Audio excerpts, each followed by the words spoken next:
चलिए समझते हैं ग्रेविटी यानी गुरुत्वाकर्षण क्या है और ये हमेशा मास पर ही डिपेंड क्यों रहता है। ग्रेविटी वो कॉन्सेप्ट है जो केवल मास वाले ऑब्जेक्ट के लिए है, यानी जिस ऑब्जेक्ट में मास होगा उसमें ग्रेविटी काम करेगा। ऑब्जेक्ट का मास कितना भी कम क्यों ना हो, लेकिन फिर भी ग्रेविटी का इफेक्ट उस पर थोड़ा बहुत तो पड़ ही जाएगा। यानी जितना ज़्यादा ऑब्जेक्ट का मास होगा ग्रेविटी उस पर थोड़ा ज़्यादा होगा, जितना कम ऑब्जेक्ट का मास होगा उतना कम ग्रेविटी का इफेक्ट उस पर पड़ेगा। तो ग्रेविटी क्या है? ग्रेविटी कोई दो ऑब्जेक्ट के बीच उसके मास के कारण लगने वाला एक बल है। ये एक बल है जिसको गुरुत्वाकर्षण बल कहते हैं। कोई दो ऑब्जेक्ट के बीच, हमेशा नहीं कि ये पृथ्वी पर ही होता है, यूनिवर्स में कहीं भी हो सकता है, चाहे वो वैक्यूम हो या कोई पार्टिकल ही क्यों ना हो।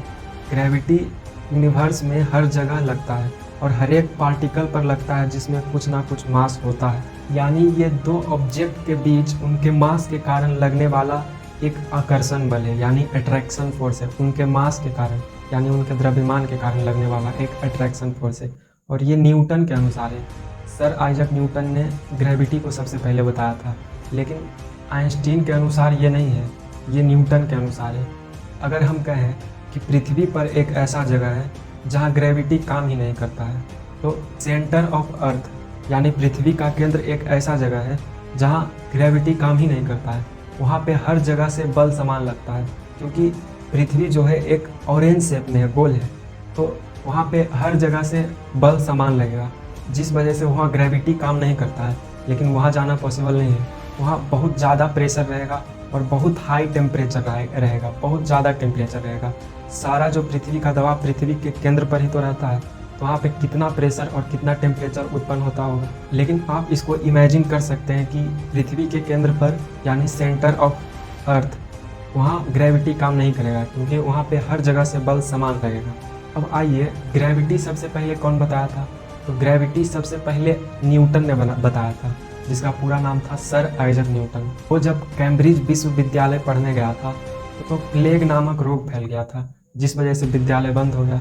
तो जब वो अपने घर आया और एक दिन वो अपने बगीचे में बैठा था तो सेब गिरा एक फल, तो वहीं से वो इमेजिनेशन किया, वो उसके ब्रेन में एक आइडिया आया कि कोई तो यूनिवर्सल फोर्स है जो हर एक ऑब्जेक्ट को पृथ्वी अपने ओर खींचती है।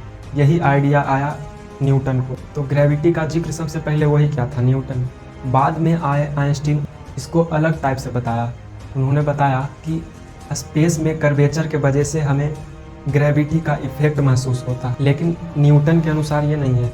न्यूटन के अनुसार ग्रेविटी दो मास के बीच लगने वाला एक अट्रैक्शन फोर्स है, लेकिन आइंस्टीन के अनुसार वो एक कर्वेचर के वजह से, स्पेस में आए कर्वेचर के वजह से एक लगने वाला फोर्स है। और इसमें टाइम को फोर्थ डायमेंशन यानी चौथा आयाम माना गया है। जनरली तो 3 ही आयाम होते हैं, पढ़े होंगे 3D, लेकिन टाइम को 4D यानी चौथा आयाम माना गया है। आइंस्टीन ने ग्रेविटी के बारे में क्या बताया, ये तो अगले कंटेंट में अपलोड होगा। ये तो न्यूटन के अनुसार ग्रेविटी को हम जान रहे हैं। तो न्यूटन को यही आइडिया आया जब एप्पल गिरा था, सेब गिरा था। पृथ्वी हर एक ऑब्जेक्ट पर एक यूनिवर्सल फोर्स लगाती है और ये हर एक जगह समान रहता है, इक्वल रहता है।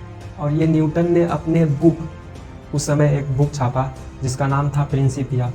उसमें न्यूटन के first law, second law, third law विस्तार से चर्चा किया गया। जितने भी खोज हुए थे उस समय न्यूटन जो किया था वो उसी में छाप दिया है, और ये भी ग्रेविटी भी उसी में है। जब न्यूटन ने प्रिंसिपिया बुक में ये सब छाप रहा था तो उसमें भी ग्रेविटी में 2 नियम दिया। सबसे पहला है कि कोई दो ऑब्जेक्ट के बीच लगने वाला अट्रैक्शन फोर्स, जितना ज़्यादा ऑब्जेक्ट का मास होगा उतना ज़्यादा उसमें ग्रेविटेशनल फोर्स लगेगा। यानी ग्रेविटेशनल फोर्स तो सिंपली दो ऑब्जेक्ट के बीच लगने वाला अट्रैक्शन फोर्स है। तो उसमें बताया कि जितना ज़्यादा ऑब्जेक्ट का मास होगा उतना ज़्यादा उस पर ग्रेविटेशनल फोर्स कार्य करेगा, और वो दोनों ऑब्जेक्ट जितना ज़्यादा आपस में नज़दीक रहेगा उस पर ग्रेविटी उतना अधिक लगेगा, और जितना दूर रहेगा वस्तु ऑब्जेक्ट उतना ही उस पर कम फोर्स लगेगा, ग्रेविटेशनल फोर्स, ग्रेविटी। ये इन्वर्सली प्रोपोर्शनल होता है, और मास में ऑब्जेक्ट का जितना ज़्यादा मास होगा उस पर उतना ज़्यादा ग्रेविटी लगेगा। ये डायरेक्टली प्रोपोर्शनल होता है, यानी ऑब्जेक्ट का मास जितना ज़्यादा होगा उतना उस पर ज़्यादा ग्रेविटी लगेगा, और जितना ज़्यादा दूरी होगा उतना उस ऑब्जेक्ट पर कम ग्रेविटी लगेगा। यानी ये इन्वर्सली प्रोपोर्शनल होता है और एक डायरेक्टली प्रोपोर्शनल होता है। यही ग्रेविटी है न्यूटन के अनुसार। लेकिन आइंस्टीन के अनुसार ये नहीं है। आइंस्टीन के अनुसार उसमें स्पेस टाइम आ जाता है, जो कि फोर्थ डायमेंशन हो जाता है। जैसे हम अभी थोड़ा सा बता देते हैं। जैसे कोई एग्जैक्ट इसमें है 3D क्या है, 3D 3 एक्सिस XYZ से वो डायरेक्शन बता रहा है। लेकिन अगर उसमें टाइम भी इंक्लूड कर दिया जाए तो वो एग्जैक्ट लोकेशन बता देता है। जैसे कोई 5 बजे ताज होटल में था, तो एक टाइम दे दिया गया 5 बजे ताज होटल में था। ताज होटल तो 3D है, लेकिन उसमें टाइम ऐड कर दिया तो वो फोर्थ डायमेंशन हो गया। उसमें टाइम भी ऐड हो गया और वो एग्जैक्ट लोकेशन बता रहा है। ऐसे अगर ताज होटल में कोई था तो कब था, कैसे था, ये तो नहीं पता चल रहा है। लेकिन अगर उसमें टाइम इंक्लूड कर दिया गया तो वो एग्जैक्ट लोकेशन बता रहा है। यही उसमें बताया गया है। उसका कंटेंट इसके बाद अपलोड होगा।